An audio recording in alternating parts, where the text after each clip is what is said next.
Did you know there's an automated marketing platform that's 100% designed for your online business? It's called Drip, and it's got all the data insights, segmentation, savvy, and email marketing tools you need to connect with customers on a human level, make boatloads of sales, and grow with gusto. Try Drip free for 14 days, no credit card required, and start turning emails into earnings. Go to drip.com/go/marketing today. Again, that's drip.com/go/marketing today.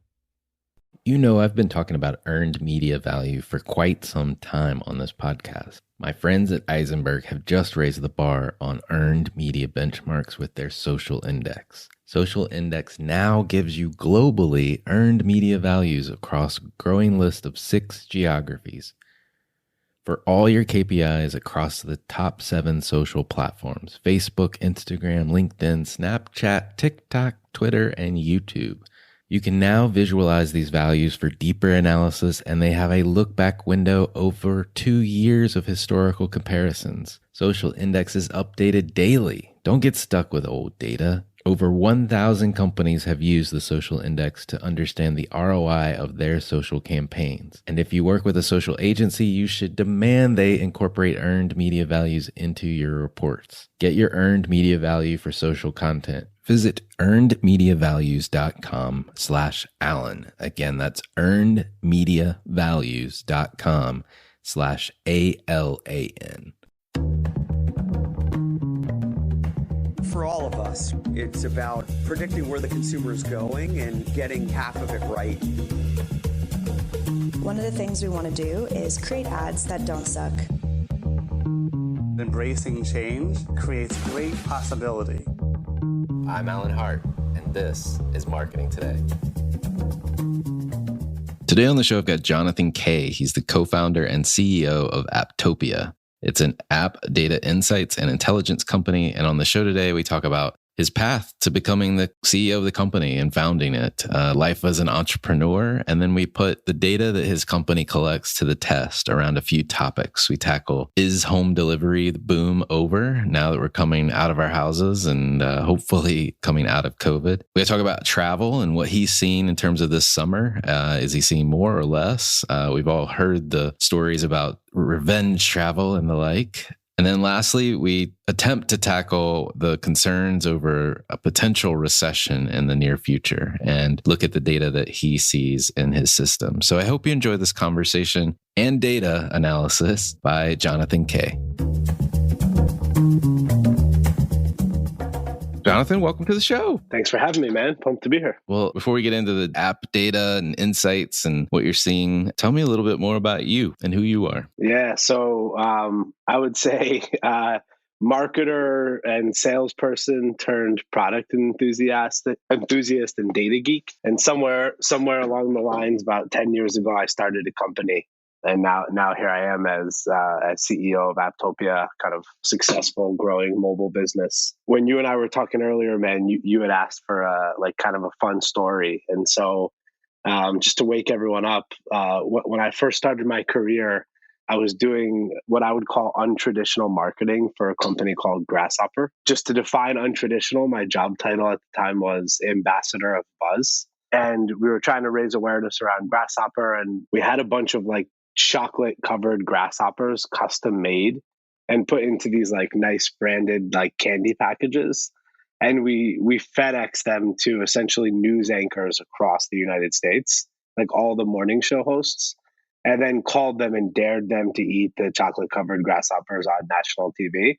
And we got hundreds of people to do this and talk about us, mostly because people are looking for content and half of the people surprised their co-hosts with this thing. But this was kind of a fun one, man, that I thought I'd share to start things off. I love it.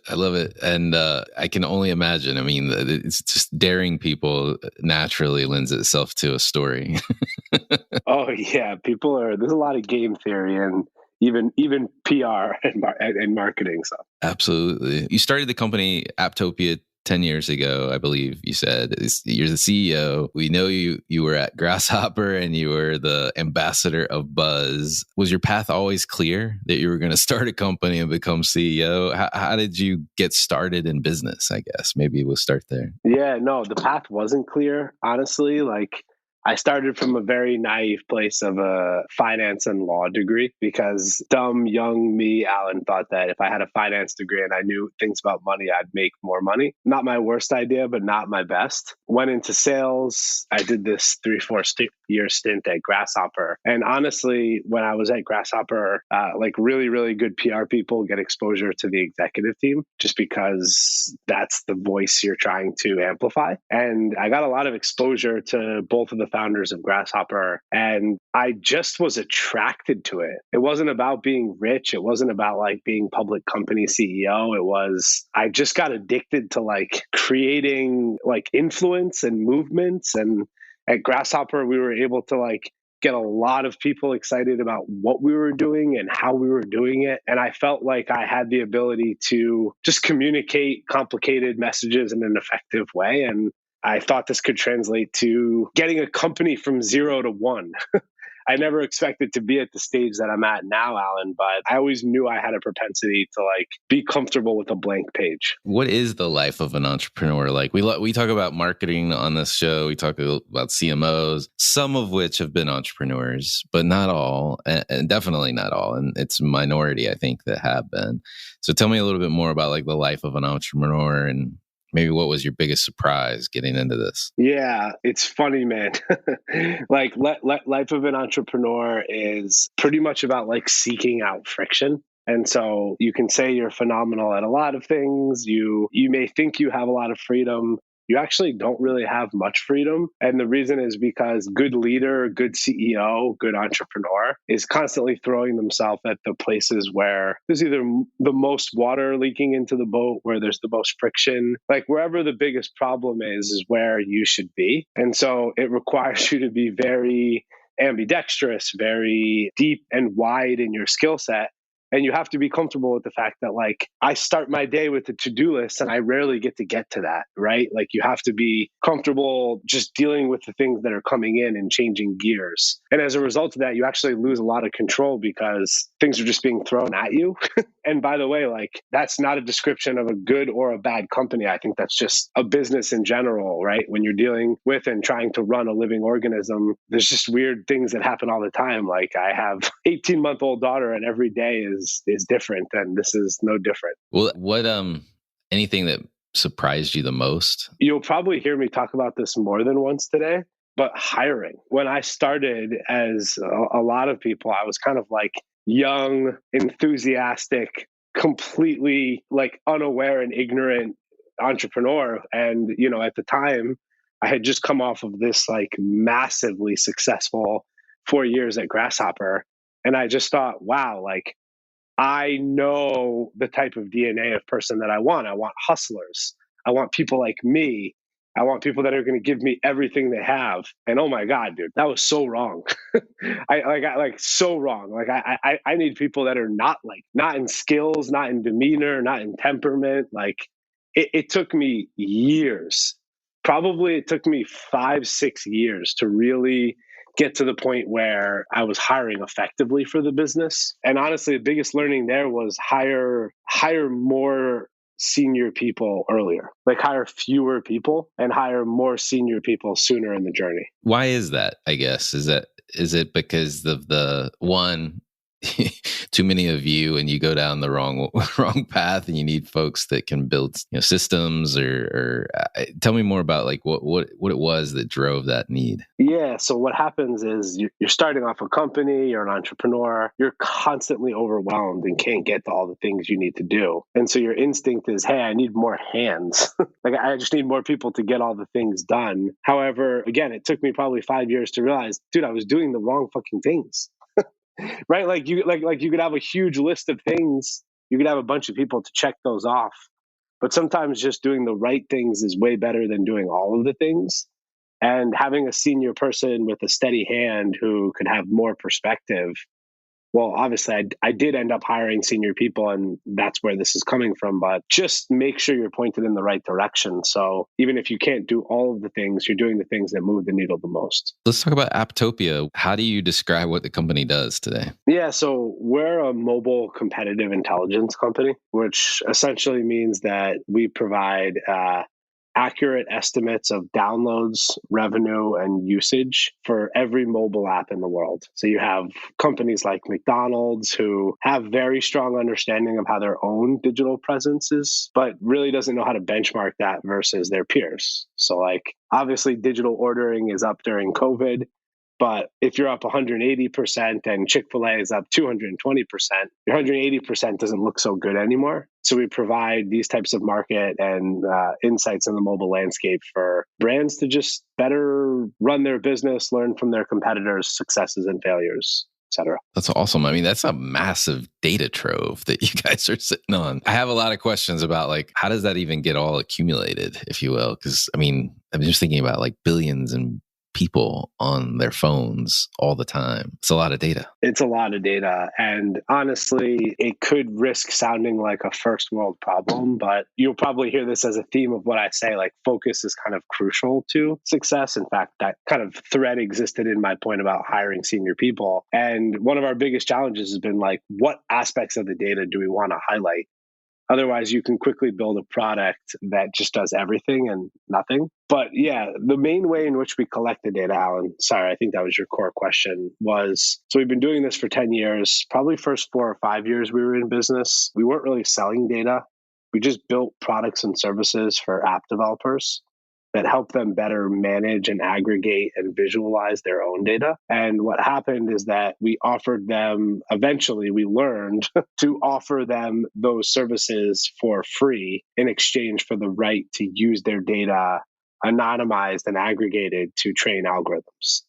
And so over the years, man, we've built up relationships with over 100,000 apps that essentially were sharing their app analytics accounts with us. Nice.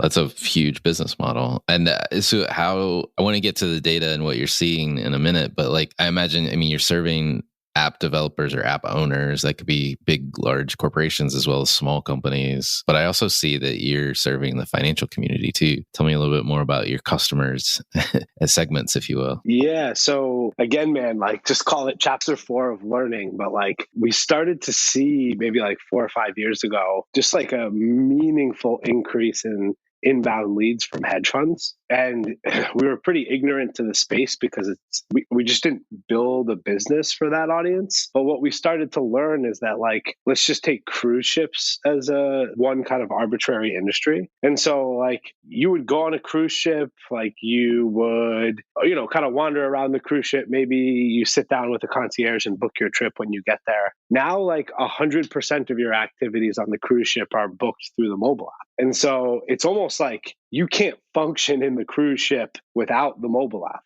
Anybody who knows Disney World knows the same thing, which is like you cannot function in Disney World without the Disney Parks app.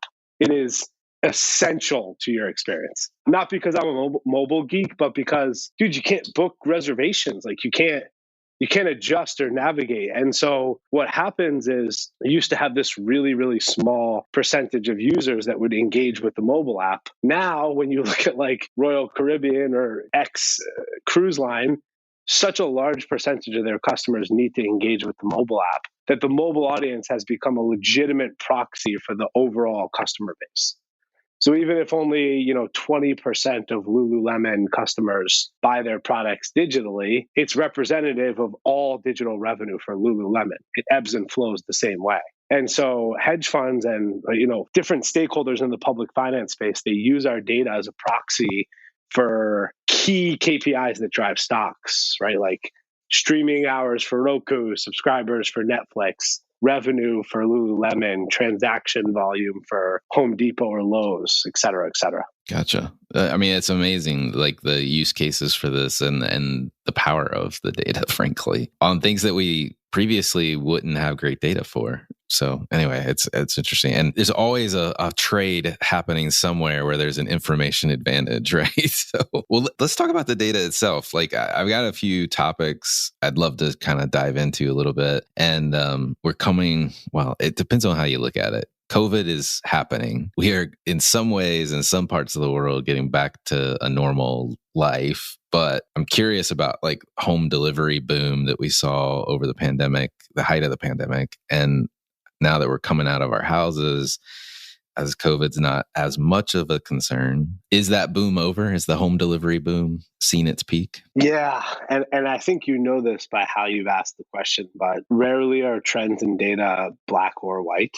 And this would fall squarely into that. And so if I had to answer your question, I'd say I think home delivery is not going anywhere. So is the boom over? I don't know. I would say it's like entering a new chapter. And what I mean by that is a couple of things. So the first thing is that it forced the industry to build infrastructure. So restaurants had to build infrastructure that they didn't have. Companies like 7-Eleven, Macy's, et cetera, they had to build infrastructure and get comfortable with a type of purchasing that they didn't have before. And at the same time, we had to create an entire industry of people that would deliver things and pick things up. Technology had to be built around that. And the other thing that happened, Alan, is that you have people like my parents or people that are not in cities who, frankly, would never have experienced or tried these services before. And then now they've tried them. And so even if it's not their default comfort zone around what they do, like my parents who are older, they now go to a grocery store, they still use Instacart. So Instacart, like as an example, doesn't now represent 100% of their shopping, but it's now like an arrow that's in their quiver for an audience that never would have had that before. The other thing that it did is I think it opened up. So I'll just give you an example. So I have the benefit, Alan, of having a lot of data and then expressing my opinion on top of it. I should just start with the data. And so if you just take physical retail stores, so maybe less obvious stores like Walmart, Home Depot, Macy's, Dick's Sporting Goods, et cetera, their app sessions are up 20% year over year. If you just looked at May of this year versus May of last year. And that would be counterintuitive to saying that the boom is over. And then if you look at that audience and you look at just the providers that have curbside pickup as a feature, they're actually up an additional 20% from their peers. And so it's interesting, right? Because even if you don't want to, it's crazy, man. People do digital ordering at 7-Eleven now. And food and delivery from 7-Eleven is a legitimately popular thing.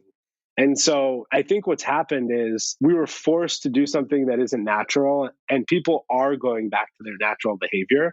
But now it's just increased the optionality of what we have now. And I think people like that optionality. And so I think you're seeing a wider number of people engage with the apps in a less concentrated fashion. But I think it tripled the size of the total addressable market. It's quite amazing. And I mean, I, as one user, I've talked about this on the show, so listeners are probably going to be like, oh, here he goes again. But the notion of being able to order takeout, even on my app from a local restaurant that previously didn't have it, I never want that to go away because it's so much easier.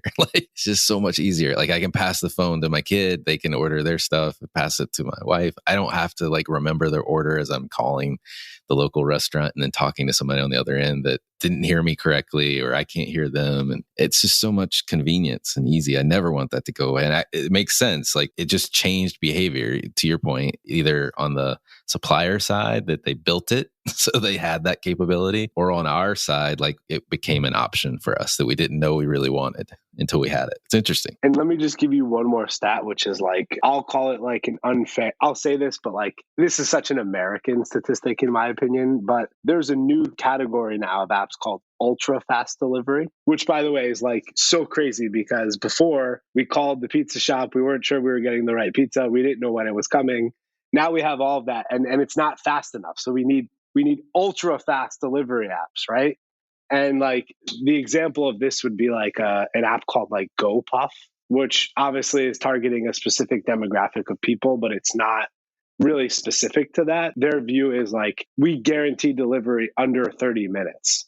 And they're essentially doing that by having like very specific regions and getting things from 7-Elevens and CVS's and convenience stores where things are already made. But what's happening is, again, like this is super American and like greedy in my opinion. But now Uber Eats and DoorDash and these other companies are getting into it. And so what they're offering is they're offering ultra fast delivery options where you can actually get like pre-made food from restaurants. So I don't know if you guys have like Roach Brothers or Wegmans or Kruger's. There's like a bunch of pre-made food there. And so they're allowing you to, like, they'll essentially increase their SLA for delivery times if the food doesn't need to be made by the restaurant, which is kind of interesting, by the way, because it's also the delivery company saying, hey, like, just so you know, like the deliveries aren't our fault, they're the restaurant's fault. Right.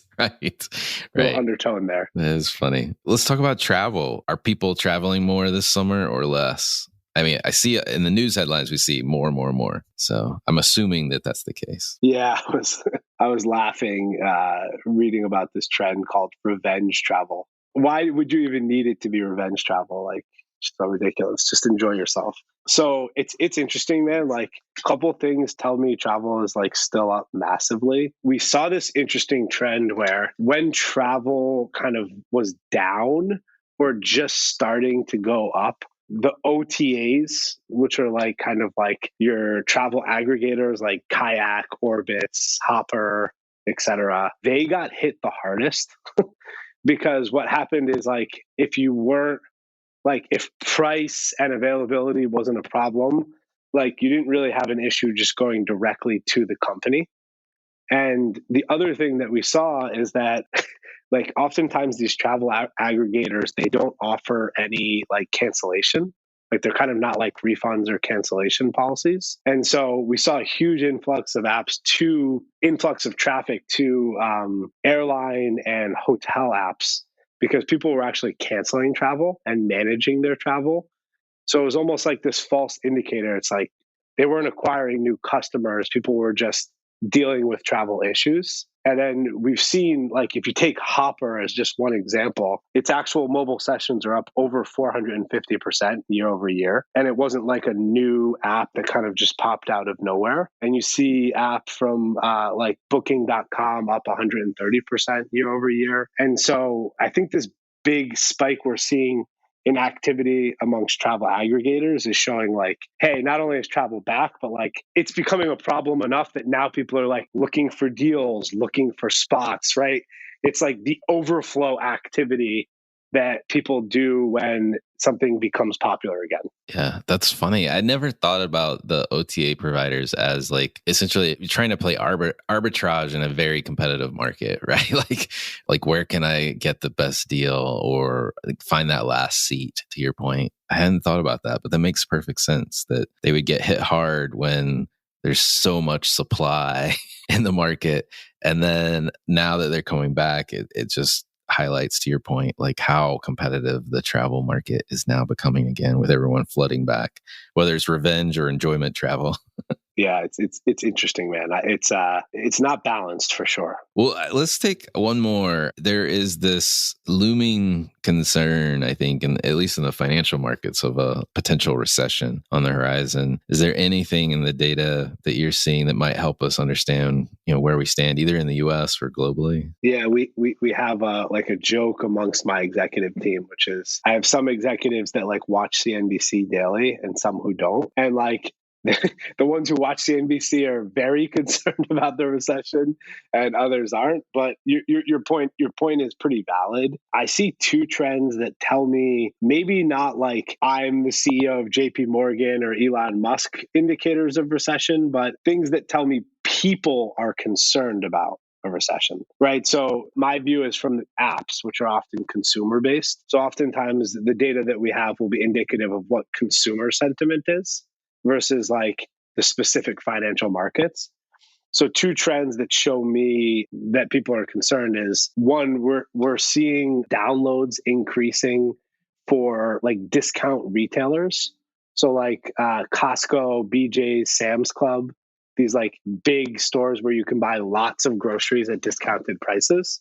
Not just groceries, but just products. Their app downloads are up 78% year over year. That's kind of important for a couple reasons, Alan. First is those apps were major beneficiaries of COVID. So for it to be up 78% year over year is a data point because they were already up pretty big to begin with. Also, like I should be more specific when I use data points, but earlier in the podcast we were talking about sessions, which is just like increase of activity amongst both new and existing users. When I talk about downloads, like in this case, it's essentially a net new user. So it means that not only are these apps growing, but they're actually acquiring new users who might not have thought they needed to shop at these stores, but now they're thinking about, hey, like maybe we should look to save some money. Gas costs a little bit more, so we got to save $100 somewhere else. So that's kind of like interesting data point for me. The second one that we keep a very close eye on is apps like Klarna, Klarna, or Afterpay or Affirm, which are what are referred to as like buy now, pay later apps, which is a very marketing gentle name for like you're taking out of like you're financing your purchase, right? And Apple and Google and Verizon and AT&T kind of like made financing big purchases like normal with your phone. And then everyone else just kind of like tagged onto it. And we've seen activity there up a pretty big amount as well. What I would say is it's actually like really fascinating industry if anyone just wants to read more offline. But actually the buy now, pay later companies, they pulled back in early part of this year. So in Q1, they kind of pulled back because they were worried about people defaulting. And so they pulled back and then they've kind of opened up a little bit more recently with like slightly more restrictions. But I think the buy now, pay later industry is a very good trend to watch.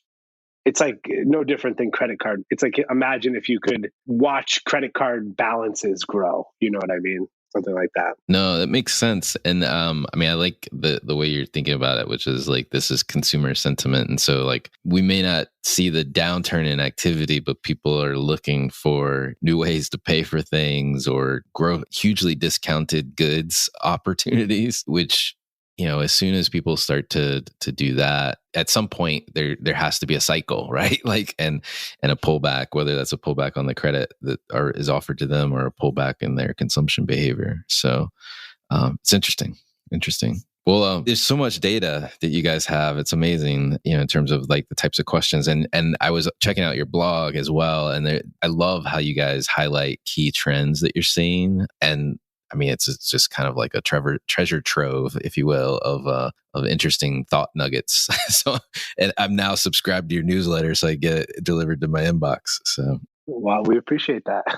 yeah. Kudos on what you guys are doing. I like how you're making it useful. One thing we like to do on this show is to switch gears and kind of get to know the person behind the microphone. We already know you're an entrepreneur. You've had some interesting jobs over the years, but I'm curious if there's been an experience of your past that defines or makes up who you are today. Yeah, it's an interesting question. I guess mine's a little bit stereotypical, but my first job out of college, I think I told you I was like kind of sales hungry. And so I was doing recruiting, like temporary and perm recruiting, which is like a soul sucking job, like horrible job where like you sell people at an hourly rate that is higher than you pay them. You know what I mean? Like just bad job. It's fine, but like you like drink a beer in the shower. Like you can't wait until after you get out of the shower to drink the beer after work. Like that's how bad it is. And I'll never forget, man, I like closed my first really, really big deal. And then they let me go the next day. And it's because like it's such high turnover in that industry and they don't need you once you close like a big deal. You know what I mean? And I'll never forget feeling like I need more control. You know what I mean? I need more control over my own success. And it was just life-changing moment for me where I just got even hungrier. Honestly, so. I love it. Well, if you're starting this journey all over again, what advice would you give your younger self? Yeah, it's a hard one, man. I would definitely hire more senior people sooner. Like that's a really big one. The other thing is Like fundraising is it's kind of like a weird challenge that you almost always have to go through for most companies. And when I was younger, we just did a really bad job fundraising. And what that means is like we were so optimized around valuation that we ended up bringing on a large number of investors, like small investors who would pay us that valuation. And so we got X amount of millions of dollars in like lots of little pieces. And I wish we had spent less time fundraising. So I honestly wish I wish I just brought on one big investor earlier, even if it took more of my equity. Investors will always give you more equity if you're successful. Like that's the bottom line. Is like I thought it was like an hourglass where sand is just leaving your hands all the time, and it kind of is. But like if you're making people money and you're growing a business, people want you to have more upside.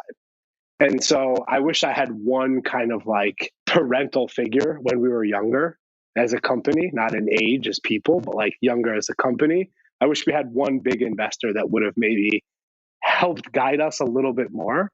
We might have been able to get to the place we are a year or two earlier if we had that. No, that's interesting advice because I think, to your point, I think most entrepreneurs or founders, they do think about that hourglass and like the sand is just sipping through your fingers, right? Like I hold 100%, but is every dollar I take on, I'm losing sand. So that's really interesting. But to your point, like you don't think about the fact that like the more angels or seed or growth investors you bring on, it's more people asking questions, like too, like it's debt on management to manage the voices and the questions that are coming versus having a kind of singular focus on running the business. You're now answering questions of investors as well. So it's complex for sure. Curious if you think there's a topic marketers need to be learning more about, or maybe something you're learning more about yourself. Yeah, it's going to make you cringe, but attribution is my answer. And the reason that I said it was going to make you cringe is because I think it's like almost a taboo topic at this point. But I got to tell you, man, as like the CEO who has gone through a few marketing leaders over the years, it's not like a default staple in people's playbook. Like it's very easy if you want to spend money on LinkedIn to attribute your spend. If you want to spend money on Google Ads, it's fairly easy to attribute your spend. Outside of that, it gets really hard, right? Like, do you invest into PR? Do you invest into content? You ran a retargeting ad or an awareness ad. You had, BDRs doing outreach to a contact that you also showed an ad to, and then they came in organically.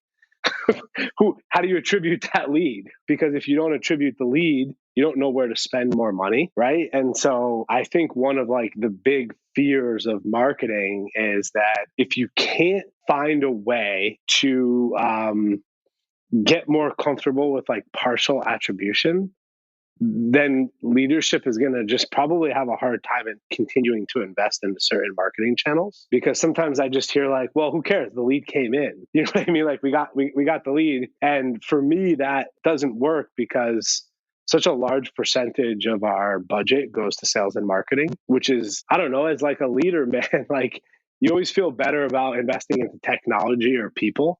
Sales and marketing mistakes, like you can learn from them, but otherwise, like it's just gone forever, the money. And so my biggest advice to marketers is like, be more analytical than you think. And having imperfect data is way better than no data. It's just a challenge we're dealing with all the time at Apptopia. No, I appreciate it. I appreciate the CEO perspective too, because I think there's a couple of things going on in the marketing universe. One is that, to your point, some things are really easy to attribute. And then many more things are really hard. And I don't know if it's we just as marketing community avoid the hard problem or we just kind of throw our hands up and say, I don't know that this can be done. But to your point, like it doesn't have to be perfect. Like stop seeking the perfect solution and just try to come up with a framework that helps you assess whether you were successful or not. And a framework that everyone agrees on in the company, right? Like sales agrees to, the leadership team agrees to, but like, I mean, financial models, this is my perfect analogy is financial models are riddled with assumptions, right? Like your pro forma, your forecast, your valuation. It's all built on assumptions that largely people agree to, and you're testing over time. Marketing should be using similar types of frameworks, in my opinion. Sorry, I got on my soapbox now. So we're in the process of hiring a marketing leader right now, and we had a lot of opinions on who we should hire. And the unanimous view was that we're leading with somebody who cares about data. It is the most uniform problem we've had in previous failed hires, is that people either don't spend enough time questioning the data, they aren't collecting enough data, they're not being creative enough with the data.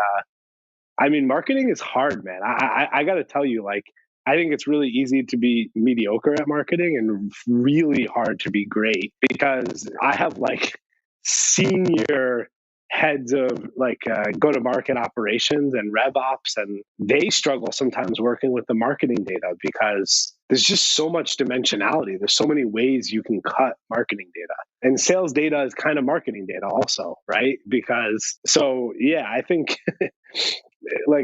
I think you'll start seeing more marketing people with data science majors, with computer science majors, with statistics majors. I think there's still a real pocket there, in my opinion. No, I agree as well. Well, last question for you, and a little bit on marketing again, is what do you feel like is the largest opportunity or threat to marketers? And maybe we just talked about it, but curious to get your thought. Yeah, I do think we just talked about it, which is I think to maybe sum it up better, it's the threat is complacency. And honestly, man, I've seen complacency in lots of different forms, one of which is tools. Sometimes people just think that, hey, I don't know how to do this, but there's a tool we can buy that'll do it. Well, I'm assuming you're laughing because you've heard that yes. But I get pitched all the time on tools that solve all of our problems. And I don't know, man, we kind of have this saying internally, which is people, process, systems in that order. And oftentimes people that default to systems are doing so to cover some void. And so maybe that's the threat, which is don't rely fully on those systems. There's other ways to do it. And the system should just lift up what you're already doing versus just fill a void that you don't know how to solve otherwise. Yeah. I like how you describe that. People, process, systems, and in that order.